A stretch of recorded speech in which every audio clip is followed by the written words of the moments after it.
Wow, ಸಕ್ಕತ್ತಾಗಿ ಬಂದವ್ರಿ. ಏನಪ್ಪ ಹೆಂಗೆ ತಿಂತಾ ಇದ್ದಾಳೆ, ಹೆಂಗೆ ತಿಂದು ತೋರ್ಸಕತ್ತಾಳೆ ಅಂದ್ಕೊಂಡ್ರಿ. ಹೌದ್ರಿ, ಸಕ್ಕತ್ತಾಗಿರುತ್ತಾ. ಏನಪ್ಪ ಇದು ಅಂದ್ರೆ ಬೀಟ್ರೂಟ್ ಚಪಾತಿ ರೀ. ಈ ಬೀಟ್ರೂಟ್ ಚಪಾತಿ ತುಂಬ ಟೇಸ್ಟಿಯಾಗಿರುತ್ತಾ, ಅಷ್ಟೇ ಸಕ್ಕತ್ತಾಗಿ ಕೂಡ ಮಾಡ್ಕೋಬೋದು. ನೋಡೋಕೆ ಅಷ್ಟೇ ಕಲರ್ಫುಲ್ಲಾಗಿ ಅಲ್ರಿ, ತಿನ್ನೋಕ್ಕೂ ಕೂಡ ಟೇಸ್ಟಿಯಾಗಿರುತ್ತೆ. ಈ ಬೀಟ್ರೂಟ್ ಚಪಾತಿ ಯಾವ ರೀತಿ ಮಾಡೋದು, ಹ್ಯಾಂಗೆ ಮಾಡೋದು ಅಂತೇಳಿ ಹೋಗಿ ನೋಡ್ಕೊಂಡು ಬರೋಣ ಬನ್ನಿ ಸ್ನೇಹಿತರೆ. ಹೊಸಬ್ರು ಯಾರಾದರೂ ವಿಡಿಯೋ ನೋಡ್ತಾ ಇದ್ರೆ ಪ್ಲೀಸ್ ನಮ್ಮ ಚಾನಲ್ನ ಸಬ್ಸ್ಕ್ರೈಬ್ ಮಾಡ್ಕೊಂಡು ಸಪೋರ್ಟ್ ಮಾಡಿರಿ. ಬರ್ರಿ ಇವಾಗ ಹೋಗೋಣ, ಹ್ಯಾಂಗೆ ಮಾಡೋದು ಏನಿಲ್ಲ ಅಂತೇಳಿ ನೋಡ್ಕೊಂಡು ಬರೋಣ ಬನ್ನಿ ಸ್ನೇಹಿತರೆ.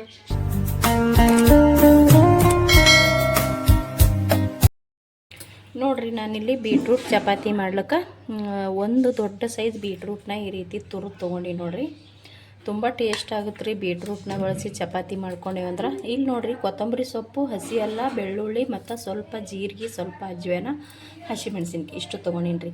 ಈ ಬೀಟ್ರೂಟ ಮತ್ತು ಬೆಳ್ಳುಳ್ಳಿ, ಹಸಿ ಅಲ್ಲ, ಹಸಿಮೆಣ್ಸಿನ್ಕಾಯಿ ಇದು ಇಷ್ಟನ್ನು ಮಿಕ್ಸ್ ಮಾಡಿಕೊಂಡು ನಾನು ಮಿಕ್ಸಿ ಒಳಗೆ ಹಾಕ್ಕೊಂಡು ನುಣ್ಣಗೆ ರುಬ್ಕೊಂಡು ಬರ್ತೀನಿ ನೋಡಿರಿ. ಇಲ್ಲಿ ನಾನು ಒಂದು ಅರ್ಧ kg ಆಗೋಷ್ಟು ಗೋಧಿ ಹಿಟ್ಟಿನ ಪ್ಯಾಕೆಟ್ ತೊಗೊಂಡಿನಿ, ಕಸ್ತೂರಿ ಗೋಧಿ ಹಿಟ್ಟಿನ ಪ್ಯಾಕೆಟ. ಇದು ಫಸ್ಟಿಗೆ ನಾವು ಎರಡೂ ಮಿಕ್ಸ್ ಮಾಡಿಕೊಂಡು ನುಣ್ಣಗೆ ರುಬ್ಕೋಬೇಕಾಗ್ತದೆ ರೀ. ನೋಡಿರಿ, ನಾನಿಲ್ಲಿ ಗೋಧಿ ಹಿಟ್ಟಿನ ಪ್ಯಾಕೆಟ್ ತೊಗೊಂಡಿದ್ದು ನೋಡಿರಿ. ಇದಿಷ್ಟು ನಾನು ಹಿಟ್ಟನ್ನ ಸೋಸ್ ತೊಗೊಂಡಿನಿ ನೋಡಿರಿ. ಅರ್ಧ kg ಹಿಟ್ಟೈತ್ರಿ. ಇದಕ್ಕೆ ರುಚಿಗೆ ತಕ್ಕಷ್ಟು ಉಪ್ಪು ಸೇರ್ಸಕತ್ತೀನಿ ನೋಡಿರಿ. ರುಚಿಗೆ ತಕ್ಕಷ್ಟು ನೋಡಿಕೊಂಡು ಉಪ್ಪು ಹಾಕೊಳ್ಳೋದ್ರಿ. ಯಾಕಂದ್ರೆ ಇಲ್ಲಿ ನಾವು ಬೀಟ್ರೂಟು ಕೂಡ ಹಾಕ್ಕೊಂಡಿವಲ್ರಿ, ನೋಡ್ಕೊಂಡು ಹಾಕ್ಕೊಳ್ಳೋದು. ಇವಾಗ ನಾನು ಆಲ್ರೆಡಿ ಇದನ್ನು ಕೂಡ ರುಬ್ಬಿ ತೊಗೊಂಡು ಬಂದಿ ನೋಡಿರಿ. ಇದನ್ನು ಕೂಡ ತೋರಿಸ್ತೀನಿ ನೋಡ್ರಿ. ಈ ರೀತಿ ನಾನು ನುಣ್ಣಗೆ ಹಸಿ ಮೆಣಸಿನ್ಕಾಯಿ, ಕೊತ್ತಂಬರಿ ಸೊಪ್ಪು ಮತ್ತು ಬೀಟ್ರೂಟ್, ಜೀರಿಗೆ, ಅಜ್ವೇನ ಎಲ್ಲನೂ ತೊಗೊಂಡಿದ್ದು ನೋಡಿರಿ. ಬೆಳ್ಳುಳ್ಳಿ, ಹಸಿ ಅಲ್ಲ ಅದಿಷ್ಟನ್ನು ನಾನು ನುಣ್ಣಗೆ ರುಬ್ಕೊಂಡು ತೊಗೊಂಡಿನಿ ಸ್ನೇಹಿತರೆ. ನಿಮಗೆ ಡೈರೆಕ್ಟ್ ಇದು ಹಾಕ್ಲಿಕ್ಕೆ ಇಷ್ಟ ಇಲ್ಲಪ್ಪ ಅಂದ್ರೆ ಇದರಿಂದ ರಸನ ತೊಗೊಂಡು ಹಾಕೋಬೋದು ರೀ. ಕೆಲವರು ಬೀಟ್ರೂಟ್ ಇಷ್ಟಪಡದೇ ಇರೋರು ನೀವು ಇದರಲ್ಲಿ ಬರೀ ರಸನ ಹಿಂಡಿ ತೊಗೊಂಡು ರಸನ ಹಾಕ್ಕೊಂಡು ಹಿಟ್ಟನ್ನ ಕಲ್ಸ್ಕೋಬೋದು. ನಾನು ಹಂಗೆ ಮಾಡ್ತಾಯಿಲ್ರಿ, ಇಲ್ಲಿ ಡೈರೆಕ್ಟ್ರ್ ಹಾಕ್ತಾಯಿದ್ದೀನಿ. ಇವಾಗ ಸ್ವಲ್ಪ ಸ್ವಲ್ಪ ನೋಡಿಕೊಂಡು ಇದನ್ನು ಕೈಯಿಂದನೇ ನಾವು ಮಿಕ್ಸ್ ಮಾಡ್ಕೋಬೇಕಾಗ್ತದೆ ರೀ. ಒಮ್ಮೆಲೆ ಹಾಕೊಳಕ್ಕೆ ಹೋಗ್ಬೇಡ್ರಿ, ಒಮ್ಮೆ ಜಾಸ್ತಿಯಾಗಿ ಬಿಡ್ತಂಗೆ ಕಷ್ಟ ಇರ್ತದೆ. ನೋಡಿಕೊಂಡು ಸ್ವಲ್ಪ ಸ್ವಲ್ಪ ಮಿಕ್ಸ್ ಮಾಡ್ಕೋತಾ ಹೋಗ್ಬೇಕು ಇದನ್ನು. ನೋಡಿರಿ, ನಾನು ಇವಾಗ ಒಂದು ಸ್ವಲ್ಪ ಹಾಕ್ಕೊಂಡು ಫಸ್ಟಿಗೆ ಇದನ್ನು ಕಲ್ಸ್ಕೊತೀನಿ ನೋಡಿರಿ ನೀಟಾಗಿ. ಈ ರೀತಿ ನಾನು ಅವಾಗೆ ಹೇಳ್ದಂಗೆ ಬೀಟ್ರೂಟ ಮಿಕ್ಸ್ ಮಾಡ್ಕೊಳಕ್ಕೆ ಇಷ್ಟ ಇಲ್ಲಪ್ಪ ಅಂದ್ರೆ ಅದರಿಂದ ಒತ್ತಿಗೆ ನಾವು ಇವಾಗ ಏನು ಸೋಸ್ ತೊಗೋತೀವಲ್ರಿ, ಒಂದು ಸೋಸ ಸಾಣಿಗೆ ಇತ್ತಂದ್ರೆ ಅದರಿಂದ ಸೋಸಿ ನೀರನ್ನ ತಕ್ಕೊಂಡು ಬೀಟ್ರೂಟ್ ನೀರು ಕೂಡ ಹಾಕೋಬೋದು, ಹಂಗೂ ಮಾಡ್ಕೋಬೋದು ರೀ. ಮತ್ತು ಬೇಡ ವೇಸ್ಟ್ ಯಾಕೆ ಮಾಡೋದು ಅಂದ್ರೆ ಡೈರೆಕ್ಟ್ರ್ ಅರ್ದಿರೋದು ಬೀಟ್ರೂಟ್ನೇ ಸೇರಿಸ್ಕೋಬೋದು ರೀ. ಇಲ್ಲಿ ನಾನು ಬೀಟ್ರೂಟ್ ಸಮೇತನೇ ಹಾಕ್ಕೊಂಡು ಹಿಟ್ಟನ್ನ ಕಲ್ಸ್ಕೊಳ್ಕತ್ತೀನಿ ರೀ. ನೋಡಿರಿ, ಈ ರೀತಿ ನಾನು ಸ್ವಲ್ಪ ಹಾಕ್ಕೊಂಡು ಕಲ್ಸ್ಕೊಂಡಿದ್ದೆ ನೋಡಿರಿ. ಇಲ್ಲಿ ಇವಾಗ ನನಗೆ ಇನ್ನೂ ಸ್ವಲ್ಪ ಬೇಕಾಯ್ತು ನೋಡಿರಿ. ಇವಾಗ ನಾನು ಇಲ್ಲಿರೋದು ಇನ್ನೂ ಒಂದು ಸ್ವಲ್ಪ ಸೇರಿಸ್ಕೊತೀನಿ ರೀ. ನೋಡ್ಕೊಂಡೇ ಹಾಕೋಬೇಕಂತ, ಒಮ್ಮೆಲೇ ಹಾಕೊಳಕ್ಕೆ ಹೋಗಬಾರ್ದು.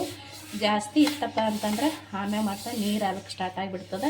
ನಮ್ಗೆ ಇದೇ ಸರಿ ಐತಂದ್ರೆ ಇದನ್ನೇ ಹಾಕ್ಕೊಂಡು ಕಲಿಸ್ಕೊಂಡು ನಾದಿ ತೊಗೊಳೋದ್ರಿ. ನಮಗೆ ಏನಾರ ಕಡಿಮೆ ಬಿತ್ತಂದ್ರೂ ಪರವಾಗಿಲ್ಲ, ಮೇಲ್ಗಡೆ ನೀರು ಹಾಕ್ಕೊಂಡು ನಾದ್ಕೊಂಡು ತೊಗೋಬೋದು ನೋಡಿರಿ. ಮಾಮೂಲಿ ಚಪಾತಿ ಹಿಟ್ಟು ನಾವು ನಾದ್ತೇವೆ ನೋಡಿರಿ, ಅದೇ ರೀ. ನಾವು ಇವಾಗ ಬೀಟ್ರೂಟ್ ಚಪಾತಿ ಮಾಡಕತ್ತೀನಿ. ಬೀಟ್ರೂಟ್ ಚಪಾತಿ ಕೂಡ ಅನ್ಬೋದು, ಬೀಟ್ರೂಟ್ ಮಸಾಲ ಚಪಾತಿ ಕೂಡ ಅನ್ಬೋದು ನೋಡಿರಿ. ಯಾಕಂದ್ರೆ ಜೀರಿಗೆ, ಹಸಿ ಎಲ್ಲ ಹಾಕ್ಕೊಂಡಿವಲ್ರಿ ಅದಕ್ಕೆ. ನೋಡಿರಿ, ಇದು ನನಗೆ ಇನ್ನೂ ಬೇಕಾಯ್ತು ನೋಡಿರಿ. ನಾನು ನಿಮಗೆ ತೋರಿಸ್ತಾನೆ ಇದ್ದೀನಿ. ಇವಾಗ ಇಲ್ಲಿ ಒಂದು ಸ್ವಲ್ಪ ಐತೆ, ಇದು ಇಷ್ಟನ್ನು ನಾನು ಸವರ್ಬಿಟ್ಟು ಹಾಕೋತೀನಿ ನೋಡಿರಿ. ಮಿಕ್ಸಿಯಲ್ಲಿ ಇರೋಂಥದ್ದು ಅಷ್ಟು ಹಾಕ್ಕೊಂಡು ನಾನು ಇಲ್ಲಿ ಒಂದು ಸ್ವಲ್ಪ ಮತ್ತು ನೀರು ಹಾಕ್ಕೊಂಡೀನಿ ರೀ. ನೀರು ಹಾಕ್ಕೊಂಡು ಹಾಕ್ಕೊಳಕತ್ತೀನಿ. ಇವಾಗ ಇದನ್ನು ನೀಟಾಗಿ ಕಲಿಸ್ಕೊಳ್ಳೋಣ. ನಮ್ಮ ಇಲ್ಲಿನೂ ಕೂಡ ಹಿಟ್ಟು ಇನ್ನೂ ಟೈಟ್ ಇತ್ತಪ್ಪ ಅಂದ್ರೆ ಮಾಮೂಲಿ ನಾವು ನೀರು ಹಾಕ್ಕೊಂಡು ನಾದ್ಕೋತೀವಿ ನೋಡಿರಿ ಚಪಾತಿ, ಆ ರೀತಿ ನೀರು ಹಾಕ್ಕೊಂಡು ನಾದ್ಕೊಳ್ಳೋದು. ಇದು ನಾನು ಇವಾಗ ಕಲಸಿ ತೊಗೋತೀನಿ ನೋಡಿರಿ. ನೀಟಾಗಿ ಚೆನ್ನಾಗಿ ಇದನ್ನು ಮಿಕ್ಸ್ ಮಾಡ್ಕೊಂಡು ತೊಗೋತೀನಿ ನೋಡಿರಿ. ಈ ರೀತಿ ನಾನು ಕಲಸಿ ತೊಗೊಂಡೆ. ಒಂದು ಸ್ವಲ್ಪ ಇದಕ್ಕೆ ಎಣ್ಣೆ ಹಾಕ್ಕೊಂಡು ಕಲಸಿ ತೊಗೊಳೋಣ. ಈ ರೀತಿ ಒಂದು ಸ್ವಲ್ಪ ಎಣ್ಣೆ ಹಾಕ್ಕೊಂಡು ನಾನು ಇದಕ್ಕೆ ನೀರಂತೂ ಬೇರೆ ನೀರಂತೂ ಸೇರಿಸ್ಲಿಲ್ಲ ರೀ. ನಾನು ಅದಿಷ್ಟು ಅರ್ದಿರುವಂಥ ಬೀಟ್ರೂಟ್ ಸೇರಿಸ್ಕೊಂಡು ಮೇಲ್ಗಡೆ ಒಂದು ಸ್ವಲ್ಪ ನೀರು ಹಾಕ್ಕೊಂಡು, ಅಂದ್ರೆ ಮಿಕ್ಸಿ ಜಾರಿ ಒಳಗೆ ಬೀಟ್ರೂಟ್ ಹತ್ತಿತ್ತಲ್ರಿ ಅದಕ್ಕೆ ನೀರು ಹಾಕ್ಕೊಂಡು ಅದಿಷ್ಟು ಕಲಸ್ಕೊಂಡು ಏನು ತೋರಿಸಿದ್ದು ನೋಡಿರಿ ನಿಮಗೆ ನೀರು ಹಾಕ್ಕೊಂಡು ಅಲ್ರಿ, ಅದಿಷ್ಟೇ ನೀರು ನನಗೆ ಹವರಾಗಿ ಹೋಯ್ತು ನೋಡಿರಿ. ಬೇರೆ ನೀರೇನು ನಾನು ಇದಕ್ಕೆ ಹಾಕಿಲ್ಲ, ಅದೇ ರಗಡಾಗಿ ಹೋಯ್ತು ರೀ. ಹಾಗಾಗಿ ನಾನು ಅದಿಷ್ಟು ಹಾಕ್ಕೊಂಡು ಈ ರೀತಿ ಮೆತ್ತಗಾಗಿ ಕಲಿಸ್ಕೊಂಡು ನೋಡಿರಿ. ಎಲ್ಲ ಕಲಿಸ್ಕೊಂಡು ಮಾತ್ರ ಒಂದು ಸ್ವಲ್ಪ ಎಣ್ಣೆ ಹಾಕಿ ನೀಟಾಗಿ ಇದನ್ನು ಕಲಿಸ್ಕೊಂಡ್ರೆ ರೆಡಿಯಾಗಿ ಹೋಗ್ತದೆ ನೋಡಿ. ಇದನ್ನು ಒಂದು 5 ನಿಮಿಷ 10 ನಿಮಿಷ ಬಿಟ್ಟರೆ ಸಾಕ್ರಿ, ತುಂಬ ಜಾಸ್ತಿ ಬಿಡಬೇಕಂತೇನಿಲ್ಲ ರೀ. ಚೆನ್ನಾಗಿ ಈ ರೀತಿ ಕೈಯಿಂದ ಕಲಿಸ್ಕೊಂಡ್ರೆ ರೆಡಿಯಾಗಿ ಹೋಗ್ತೀವಿ ನೋಡಿರಿ. ನಾನು ಇಷ್ಟು ನೀಟಾಗಿ ಚೆನ್ನಾಗಿ ಕಲಿಸ್ಕೊಂಡೆ ನೋಡಿರಿ. ಈ ಹದ ಮಾಡ್ಕೊಂಡು ನೋಡಿರಿ. ನಾನು ನೋಡ್ರಿ ಇಲ್ಲಿ ಈ ಹದ ಐತಿ. ನಿಮಗೆ ಇಷ್ಟು ತಿಳಿ ಅಷ್ಟು ಚೆನ್ನಾಗಿ ಆಗಲ್ಲ ಅಂದ್ರೆ ಸ್ವಲ್ಪ ನೀವು ಟೈಟ್ ಮಾಡ್ಕೊಬೋದು ರೀ. ಯಾಕಂದ್ರೆ ಚಪಾತಿಗೆ ಯಾವಾಗಲೂ ನಾವು ಹಿಟ್ಟೆ ನಾದ್ಕೋತೇವೆ ರೀ. ಹಾಗಾಗಿ ನಾನಿಲ್ಲಿ ಯಾವ ರೀತಿ ಹಿಟ್ಟು ನಾದ್ಕೋತೀವಿ ಆ ರೀತಿ ನಾನು ಕಲಿಸ್ಕೊಂಡೀನಿ. ಇದು ನೋಡಿರಿ ಒಂದು 5 ನಿಮಿಷನಾದರೂ ಸ್ವಲ್ಪ ಬಿಡಮ್ಮ. ಜಾಸ್ತಿ ಬಿಡಲಿಲ್ಲ ಅಂದ್ರೆ ಒಂದು 5 ನಿಮಿಷನಾದರೂ ಬಿಡಬೇಕಾಗ್ತದೆ. ಇದಕ್ಕೆ ನಾನು ಮೇಲ್ಗಡೆ ಒಂದು ಪ್ಲೇಟ್ನ ಮುಚ್ಚಿಬಿಡ್ತೀನಿ ನೋಡಿರಿ. ಸ್ವಲ್ಪ ಇದಕ್ಕೆ ಒಂದು 5 ನಿಮಿಷ ಬಿಟ್ಟು ಆನಂತರ ಚಪಾತಿ ಮಾಡ್ತೀನಿ ರೀ. ನೋಡಿರಿ ಇದನ್ನು ನಾನು ಒಂದು 5 ನಿಮಿಷ ಮುಚ್ಚಿಟ್ಟಿದ್ದೆ. ಚೆನ್ನಾಗಿ ಇದು ನೆಂದೈತ್ರಿ, ಸಿಕ್ಕತ್ತಾಗಿ ನೆಂದೈತೆ. ನೋಡ್ತಾ ಇರ್ಬೋದು. ಇದನ್ನು ನಾವು ಇವಾಗ ಸ್ವಲ್ಪ ಚಿಕ್ಕ ಚಿಕ್ಕ ಸೈಜ್ನಾಗಿರೋ ತೊಗೊಂಡು ನಾವು ಯಾವ ಸೈಜ್ ಮಾಡ್ತೀವಿ ನೋಡಿಕೊಂಡು ಗಾಲಿನ ಮಾಡಿಟ್ಕೋತೀನಿ ನೋಡಿರಿ. ನಾನು ನೋಡಿರಿ ಸ್ಮೂತ್ ಚೆನ್ನಾಗಿ ನೆಂದೈತ್ರಿ ಇದು ನಾನು ಇವಾಗ ಎಷ್ಟೆಷ್ಟು ಬೇಕು ನೋಡಿಕೊಂಡು ಗಾಲಿನ ರೆಡಿ ಮಾಡಿ ತೊಗೋತೀನಿ ನೋಡಿರಿ. ಈ ರೀತಿ ನಾನು ಗಾಲಿನೂ ರೆಡಿ ಮಾಡಿ ಇಟ್ಕೊಂಡಿದ್ದೀನಿ ರೀ. ಸ್ವಲ್ಪ ಇಲ್ಲಿ ನಾನು ಒಣ ಪುಡಿ ತೊಗೊಂಡಿನಿ. ಅಂದ್ರೆ ಇದು ನಾನು ಗೋಧಿ ಹಿಟ್ಟು ತೊಗೊಂಡಿಲ್ಲ ರೀ, ಇಲ್ಲಿ ಜೋಳದ ಹಿಟ್ಟು ತೊಗೊಂಡಿನಿ. ಜೋಳದ ಹಿಟ್ಟು ಹಚ್ಚಿ ಮಾಡ್ತೀನಿ ರೀ. ಚೆನ್ನಾಗಿ ಬರ್ತಾ ಗರಿ ಗರಿಯಾಗಿ. ಇವಾಗ ಇದು ರೆಡಿ ಐತ್ರಿ. ಇವಾಗ ನಾವು ಚಪಾತಿ ಮಾಡಂಬರ್ರಿ ನೋಡಿರಿ. ನಾನು ಇಲ್ಲಿ ಚಪಾತಿ ಮಾಡೋಕ್ಕೆ ತಗಡ ತೊಗೊಂಡಿನಿ. ತಗಡದ ಮೇಲೆ ಮಾಡಾಕತ್ತೀನಿ ರೀ. ಇಲ್ಲಿ 2 ಗಾಲಿ ತೊಗೊಂಡಿನಿ ನೋಡಿರಿ. ನಾನು ಈ ರೀತಿ ಇವೆರಡು ಗಾಲಿ ತೊಗೊಂಡು ಹಿಟ್ಟನ್ನ ಸೋಸಿಟ್ಕೊಂಡಿದ್ದೆ ನೋಡಿರಿ ಮುಂಚೆನೇ. ಆಲ್ರೆಡಿ ನಾನು ಇವಾಗ ತವಾನು ಕೂಡ ಇಟ್ಟಿನಿ ರೀ ಬಿಸಿ ಆಗ್ಲಿಕ್ಕೆ. ನೋಡಿರಿ ಇವೆರಡಕ್ಕೂ ನಾನಿಲ್ಲಿ ಸ್ವಲ್ಪ ಹಿಟ್ಟನ್ನ ಹಚ್ತೀನಿ ನೋಡಿರಿ. ಜೋಳದ ಹಿಟ್ಟು ಹಚ್ಚಕತ್ತೀನಿ ರೀ ನಾನು. ಇಲ್ಲಿ ಒಂದಕ್ಕೊಂದು ಸ್ವಲ್ಪ ಎಣ್ಣೆನ ಹಚ್ಚಂರಿ. ಭಾಳ ಅಂದ್ರೆ ಭಾಳ ಟೇಸ್ಟ್ ಆಗ್ತದೆ ರೀ ಈ ಚಪಾತಿ. ಬೀಟ್ರೂಟ್ ಹಾಕಿ ಒಂದು ಸಲ ನೀವು ಕೂಡ ಚಪಾತಿ ಮಾಡಿ ನೋಡಿರಿ. ಭಾಳ ಅಂದ್ರೆ ಭಾಳ ಇಷ್ಟಪಡ್ತೀರ. ಸ್ವಲ್ಪ ಎಣ್ಣೆ ಹಚ್ಕೊಂಡ್ಬಿಟ್ಟು ದೊಡ್ಡ ಸೈಜ್ ಬೇಕಂದ್ರೆ ದೊಡ್ಡ ಸೈಜ್ ಮಾಡ್ಕೋಬೋದು ರೀ. ಚಿಕ್ಕ ಸೈಜ್ ಬೇಕಪ್ಪ ಅಂದ್ರೆ ಚಿಕ್ಕ ಸೈಜ್ ಮಾಡ್ಕೋಬೋದು. ಇವಾಗ ನೋಡಿರಿ ನಾನಿಲ್ಲಿ ಎಣ್ಣೆ ಹಚ್ಕೊಂಡು ಕೂಡ ಮಾಮೂಲಿ ಚಪಾತಿ ಮಾಡ್ತೀವಲ್ಲ ರೀ ಅದೇ ರೀತಿ. ಆದರೆ ಇದು ತುಂಬ ತಿಳುವೂ ಮಾಡ್ಕೋಬಾರ್ದು ಮತ್ತು ತುಂಬ ದಪ್ಪನೂ ಮಾಡ್ಕೋಬಾರ್ದು ರೀ. ಮೀಡಿಯಮ್ ಸೈಜ್ನಾಗೆ ರೆಡಿ ಮಾಡ್ಕೋಬೇಕು. ಮತ್ತು ಇದೇ ರೀತಿ ಮಾಡ್ಕೋಬೇಕಂತಿಲ್ಲ ರೀ. ನಿಮಗೆ ಯಾವ ರೀತಿ ಇಷ್ಟ ಇರುತ್ತೋ ಆ ರೀತಿ ಮಾಡ್ಕೋಬೋದು. ಅಂದ್ರೆ ಗೋಲ್ ಮಾಡ್ಕೋಬೋದು, ಚೌಕ್ ಅಂದ್ರೆ ಚೌಕ್ ಮಾಡ್ಕೋಬೋದು ರೀ. ನಿಮಗೆ ಯಾವ ರೀತಿ ಇಷ್ಟ ಇರುತ್ತೋ ಆ ರೀತಿ ಇದನ್ನು ನೀವು ರೆಡಿ ಮಾಡ್ಕೋಬೋದು ನೋಡಿರಿ. ನೋಡಿರಿ ಇಲ್ಲಿ ನಾನು ಗ್ಯಾಸ್ ಹಚ್ಚಿ ದೋಸೆ ತವ ಇಟ್ಕೊಂಡಿನಿ. ಅದಕ್ಕೆ ಸ್ವಲ್ಪ ಎಣ್ಣೆ ಹಚ್ಕೊಂಡಿನಿ ರೀ. ಇದು ಕೂಡ ಬಿಸಿ ಆಗೈತಿ. ಇದಕ್ಕೆ ನಾನು ಚಪಾತಿ ಹಾಕೋತೀನಿ ನೋಡಿರಿ. ಇವಾಗ ಅಂಕರ ತವ ಬಿಸಿ ಆಗೈತಲ್ರಿ. ಇದನ್ನು ತೊಗೊಂಡು ನೋಡಿರಿ ಚೆನ್ನಾಗಿ ಇದನ್ನು ನಾನು ತವದ ಮ್ಯಾಗ ಹಾಕೋತೀನಿ ನೋಡಿರಿ. ನಾನಿಲ್ಲಿ ತವ ಬಿಸಿ ಆಗೈತಿ. ತವದ ಮ್ಯಾಗ ಹಾಕ್ಕೊಂಡಿನಿ. ಇದಕ್ಕೆ ಮೇಲ್ಗಡೆ ಒಂದು ಸ್ವಲ್ಪ ಎಣ್ಣೆನ ಹಚ್ಕೋತೀನಿ ನೋಡಿರಿ. ಬೇಕಂದ್ರೆ ಹಚ್ಕೋಬೋದು ರೀ, ಬೇಡ ಅಂದ್ರೆ ಬಿಟ್ಬಿಡ್ಬೋದು. ಇವಾಗ ಇದನ್ನು ಒಂದು ಸ್ವಲ್ಪ ಮಾಡ್ಲಾಕ ನೋಡಿರಿ. ಸಖತ್ತಾಗಿ ರೆಡಿ ಇರ್ತಾವೆ.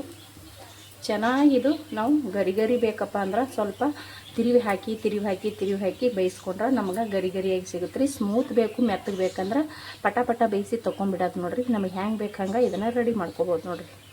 ಬೇಕಿದ್ರೆ ಮೇಲ್ಗಡೆ ಕೂಡ ಸ್ವಲ್ಪ ಎಣ್ಣೆ ಹಚ್ಕೊಡ್ರಿ ನೋಡಿರಿ. ಇದು ನಾನು ಇವಾಗ 2 ಮೈ ಕೂಡ ಚೆನ್ನಾಗಿ ಇದನ್ನು ಬೇಯಿಸ್ಕೊಂಡು ತೊಗೊಂಡು ನೋಡಿರಿ ಸ್ನೇಹಿತರೆ. ಇಲ್ಲಿ ನೋಡ್ತಾ ಇರ್ಬೋದು ನೀವು. ಇಲ್ಲಿ ಈ ರೀತಿ ನಮಗೆ ಓಪನ್ ಆಗಿಬಿಡ್ತೈತೆ ನೋಡಿರಿ. ನೋಡ್ತಾ ಇರ್ಬೋದು ನೀವು ಇಲ್ಲಿ ನೋಡಿರಿ. 2 ಗಾಲಿ ಹಿಡಿದು ಮಾಡ್ಕೊಂಡಿದ್ದೀನಲ್ರಿ. 2 ಗಾಲಿ ಈ ರೀತಿ ಓಪನ್ ಆಗಿಬಿಡ್ತಾವೆ. ನಾವು ಏನು ಹಿಡಿದು ಮಾಡಿರ್ತೀವಲ್ರಿ ಸಖತ್ತಾಗಿ ಬೇಯಿಸ್ಕೋಬೋದು ರೀ. ನೀವು ನೀರು ಅಂದ್ರೆ ಗರಿ ಗರಿಯಾಗಿ ಕೂಡ ನೀವು ಬೇಯಿಸ್ಕೊಂಡ್ರು ಕೂಡ ಇದನ್ನು ಈ ರೀತಿ ಪದರುಸ್ತೈತಿ. ನಾವು ಸ್ಮೂತಾಗಿ ಮಾಡ್ಕೊಂಡ್ರು ಕೂಡ ಪದರುಸ್ತೈತಿ ನೋಡಿರಿ. ಇದು ಇವಾಗ ರೆಡಿ ಆಯಿತು. ನಾನು ಒಂದು ಪ್ಲೇಟಿಗೆ ಸರ್ವ್ ಮಾಡ್ಕೊತೀನಿ ನೋಡಿರಿ. ನಾನು ಒಂದು ಪ್ಲೇಟ್ ತೊಗೊಂಡಿದ್ದೀನಿ. ಪ್ಲೇಟಿಗೆ ಸರ್ವ್ ಮಾಡ್ಕೊಂಡಿದ್ದೀನಿ. ನಾನು ಮತ್ತೊಂದು ಕೂಡ ನಿಮ್ಗೆ ಮಾಡಿ ತೋರಿಸ್ತೀನಿ ನೋಡಿರಿ.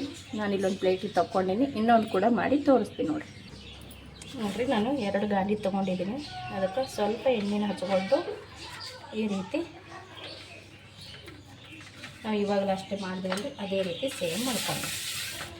ನಿಮಗೆ ಇದಕ್ಕಿಂತ ದೊಡ್ಡ ಬೇಕಂದ್ರೆ ದೊಡ್ಡೂ ಕೂಡ ಮಾಡ್ಕೊರಿ. ಇಷ್ಟೇ ಸಾಕಂದ್ರೆ ಇಷ್ಟೇನು ಕೂಡ ಬಿಟ್ಕೋಬೋದು ರೀ. ನಾನಿಲ್ಲಿ ಎಲ್ಲನೂ ಒಂದೇ ಸೈಜ್ ಮಾಡಿ ತೊಗೋತೀನಿ ನೋಡಿರಿ. ಮಾಮೂಲಿ ಅಗಳ ಎಷ್ಟು ನಾನು ತೀರಿ ತೊಗೊಂಡೆ ನೋಡಿರಿ ಅಷ್ಟೇ ಇದನ್ನು ಕೂಡ ನಾನು ತೀರಿ ತೊಗೋತೀನಿ ನೋಡಿರಿ. ಈ ರೀತಿ ರೆಡಿ ಮಾಡ್ಕೊಂಡ್ರೆ ಸಾಕು. ನಮಗೆ ಯಾವ ರೀತಿ ಚೆಂದ ಅನಿಸುತ್ತೋ ಆ ರೀತಿ ರೆಡಿ ಮಾಡ್ಕೊಳ್ರಿ ನೋಡಿರಿ. ಇದು ಇವಾಗ ರೆಡಿ ಆಯಿತು. ಇದು ಕೂಡ ನಾನು ಇವಾಗ ದೋಸೆ ತವದ ಮ್ಯಾಗ ಹಾಕೋತೀನಿ ನೋಡಿರಿ. ನಾನು ತವದ ಮ್ಯಾಗ ಹಾಕ್ಕೊಂಡಿದ್ದೀನಲ್ರಿ. ಇದು ಕೂಡ ನಾನು ಒಂದೇ ಥರ ಬೇಯಿಸಿ ತೊಗೊಂಡು ನೋಡಿರಿ. ಎಣ್ಣೆ ಇಷ್ಟ ಇದ್ದರೆ ಎಣ್ಣೆ ಹಚ್ಚಿ, ಬೇಡ ಅಂದ್ರೆ ಬಿಟ್ಬಿಡ್ಬೋದು. ನಾನು ಸ್ವಲ್ಪ ಒಂದು ಚೂರು ಎಣ್ಣೆ ಹಚ್ಕೊಳ್ಕೊತೀನಿ ಅಷ್ಟೇ. ಚೆನ್ನಾಗಿ ಇದು ಕೂಡ ನಾನು ಅದೇ ರೀತಿ ಬೇಯಿಸಿ ತೊಗೊಳಕತ್ತೀನಿ ನೋಡಿರಿ. ಇಲ್ಲಿನೂ ಕೂಡ ನೋಡಿರಿ ಸ್ನೇಹಿತರೆ ಯಾವ ರೀತಿ ಓಪನ್ ಆಗ್ತಾಯಿದೆ. ಹುಷಾರಾಗಿ ತೆಗೀರಿ, ಯಾಕಂದರೆ ಇದ್ರದ್ದು ಉಗ ತುಂಬ ಡೇಂಜರ್ ಇರುತ್ತೆ, ಭಯಂಕರ ಉಗ ಬಡ್ದು ಬಿಡ್ತೈತ್ರಿ ಕೈಗೆ. ನೋಡಿರಿ ತನ್ನಷ್ಟಕ್ಕೆ ತಾನೇ ಓಪನ್ ಆಗ್ತಿರ್ತಾವ್ರಿ. ತಿನ್ನಕ್ಕಂತೂ ಭಾಳ ಅಂದ್ರೆ ಭಾಳ ಟೇಸ್ಟಿಯಾಗಿ ಇರುತ್ತೆ, ತುಂಬ ಸ್ಮೂತ್ ಇರುತ್ತೆ. ನೋಡ್ತಾ ಇರ್ಬೋದು ಇಲ್ಲಿ ನೋಡಿ ಈ ರೀತಿ ಓಪನ್ ಆಗ್ತಾವೆ ನೋಡಿರಿ. ಎರಡೆರಡು ಗಾಲಿ ಹಿಡಿದು ಮಾಡಕತ್ತೀನಿ. ನೀವು ಸ್ಮೂತ್ ಆದ್ರೂ ಮಾಡ್ಕೊರಿ, ಗರಿ ಗರಿಯಾಗಿ ಮಾಡ್ಕೊರಿ. ಹ್ಯಾಂಗೆ ಮಾಡ್ಕೊಂಡ್ರೂ ಪದರನ್ನ ಬಿಡ್ತೈತ್ರಿ ಇದು ನೋಡಿರಿ. ಇಲ್ಲಿ ಈ ರೀತಿ ಪದರ ಓಪನ್ ಆಗ್ತೈತ್ರಿ. ಇವಾಗ ಇಲ್ಲಿ ಇಷ್ಟು ಇರೋದನ್ನು ನಾನು ಇದೇ ರೀತಿ ಮಾಡಿ ತೊಗೋತೀನಿ ನೋಡಿರಿ. ರೆಡಿ ಅದು ನೋಡಿರಿ ನಾವು ಮಾಡಿರುವಂಥ ಬೀಟ್ರೂಟ್ ಚಪಾತಿ ಸಖತ್ತಾಗಿರುತ್ತೆ ರೀ. ಇದಕ್ಕೆ ಕಾಯಿ ಚಟ್ನಿ ಕೂಡ ತಿನ್ಬೋದು, ಅಥವಾ ಮತ್ತು ಟೊಮೊಟೊ ಚಟ್ನಿ ಕೂಡ ತಿನ್ಬೋದು ರೀ. ಹಾಗೆ ಕೂಡ ತಿಂದ್ರೂ ಬರ್ತದೆ. ಯಾಕಪ್ಪ ಅಂದ್ರೆ ನಾವು ಹಸಿಮೆಣಸಿಗೆ, ಜೀರಿಗೆ, ಅಜ್ವೇನ ಇದೆಲ್ಲ ಹಾಕೊಂಡಿವಲ್ಲ ರೀ, ಸಖತ್ತಾಗಿ ಟೇಸ್ಟ್ ಇರುತ್ತೆ. ಉಪ್ಪು ಅದೆಲ್ಲ ಹಾಕೊಂಡು ರೆಡಿ ಮಾಡ್ಕೊಂಡಿರ್ತೀವಿ, ಸಖತ್ತಾಗಿ ಟೇಸ್ಟ್ ಇರುತ್ತೆ. ಇಲ್ಲಿ ನಾನು ಸ್ಮೂತಾಗಿ ಮಾಡ್ಕೊಂಡು ನೋಡಿರಿ, ಇಲ್ಲಿ ನೋಡ್ತಾ ಇರ್ಬೋದು ನೀವು. ನೋಡಿರಿ ಎಷ್ಟು ಸ್ಮೂತಾಗಿ ಮಾಡ್ಕೊಂಡಿದ್ದೀನಿ. ಬೇಕಿದ್ರೆ ಗರಿ ಗರಿ ಕೂಡ ನಾವು ಮಾಡ್ಕೊಬೋದ್ರಿ. ಸ್ವಲ್ಪ ಎಣ್ಣೆ ಹಚ್ಚಿ ಒಂದು ಸ್ವಲ್ಪ ತಿರುವಿ ಹಾಕಿ ಮಾಡ್ಕೊಂಡ್ರೆ ಇದನ್ನು ಗರಿ ಗರಿ ಆಗುತ್ತೆ. ನಾನಿಲ್ಲಿ ಆಲ್ರೆಡಿ ಪಲ್ಯ ಕೂಡ ಮಾಡ್ಕೊಂಡ್ರಿ, ಅಂದರೆ ಇದು ಭಾಜಿ ಮಾಡ್ಕೊಂಡೇನಿ ರೀ. ಭಾಜಿ ಅಂದರೆ ಎಲ್ಲ ಥರ ತರಕಾರಿ ಹಾಕ್ಕೊಂಡು, ಕ್ಯಾರೆಟ್, ಬೀಟ್ರೂಟ ಪ್ರತಿಯೊಂದು ಮಿಕ್ಸ್ ತರಕಾರಿನ ಹಾಕ್ಕೊಂಡು ನಾನಿಲ್ಲಿ ಗಸಿ ಥರ ಭಾಜಿ ಪಲ್ಯ ಮಾಡ್ಕೊಂಡೇನಿ ರೀ. ಸಖತ್ತಿರುತ್ತೆ ಈ ಪಲ್ಯನೂ ಕೂಡ. ಇದನ್ನು ಕೂಡ ಒಮ್ಮೆ ಸೇರ್ ಮಾಡ್ಕೊತೀನಿ. ಮತ್ತು ಮೊಸರಿನ ಒಟ್ಟಿಗೆ ಕೂಡ ಚೆನ್ನಾಗಿ ಹತ್ತತ್ರಿ. ಎದ್ರಾಗ ಕೂಡ ನಾವು ತಿನ್ಬೋದು, ಹಾಗೆ ಕೂಡ ತಿನ್ಬೋದು ನೋಡಿರಿ. ಅಷ್ಟು ಟೇಸ್ಟ್ ಇರುತ್ತೆ ಇದು, ಸಖತ್ತಾಗಿರುತ್ತೆ. ಬಾಯಲ್ಲಿ ಇಟ್ಟರೆ ಸಾಕು. ನಾವು ಹೀಗೆ ನಮ್ಮ ಮನೆಯಾಗಂತೂ ಮಕ್ಕಳು ಹೀಗೆ ತೊಗೊಂಡು ತಿಂತಾ ಇರ್ತಾರೆ ನೋಡಿರಿ. ನಾವು ಇಲ್ಲಿ ಮಾಡಿರುವಂಥ ಬಾಜಿ ಪಲ್ಯಕ್ಕಾದರೂ ಸರ್ವ್ ಮಾಡ್ಕೋಬೋದು, ಅಥವಾ ಮೊಸರಿಗಾದರೂ ಕೂಡ ನಾವು ಸರ್ವ್ ಮಾಡ್ಕೋಬೋದು. ಮೊಸರು ಒಳಗೂ ಕೂಡ ಸಖತ್ತಾಗಿ ಟೇಸ್ಟ್ ಇರುತ್ತೆ ರೀ. ಒಂದು ಸಲ ಖಂಡಿತ ಟ್ರೈ ಮಾಡಿ ನೋಡಿರಿ, ನಿಮ್ಗೆ ಇಷ್ಟ ಆಗುತ್ತಾ.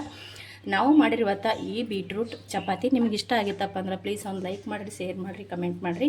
ಮತ್ತು ಹ್ಯಾಂಗೆ ಬಂದದಂತ ಖಂಡಿತ ಕಮೆಂಟ್ ಮಾಡಿ ಹೇಳ್ರಿ. ಹೊಸಬ್ರು ವಿಡಿಯೋ ನೋಡ್ತಾ ಇದ್ದೀರಪ್ಪ ಅಂದ್ರೆ ಪ್ಲೀಸ್ ನನ್ನ ಚಾನಲ್ನ ಸಬ್ಸ್ಕ್ರೈಬ್ ಮಾಡಿಕೊಂಡು ಸಪೋರ್ಟ್ ಮಾಡಿರಿ. ಮತ್ತೆ ಒಂದು ಹೊಸ ರೆಸಿಪಿಯೊಂದಿಗೆ ಸಿಗ್ತೀನಿ ರೀ. ಅಲ್ಲಿ ತನಕ ಮತ್ತೊಮ್ಮೆ ಎಲ್ಲರಿಗೂ ನಮಸ್ಕಾರ. ಇಷ್ಟೊತ್ತನ ವಿಡಿಯೋ ನೋಡಿದವ್ರಿಗೆ ಎಲ್ಲರಿಗೂ ಕೂಡ ಥ್ಯಾಂಕ್ ಯು.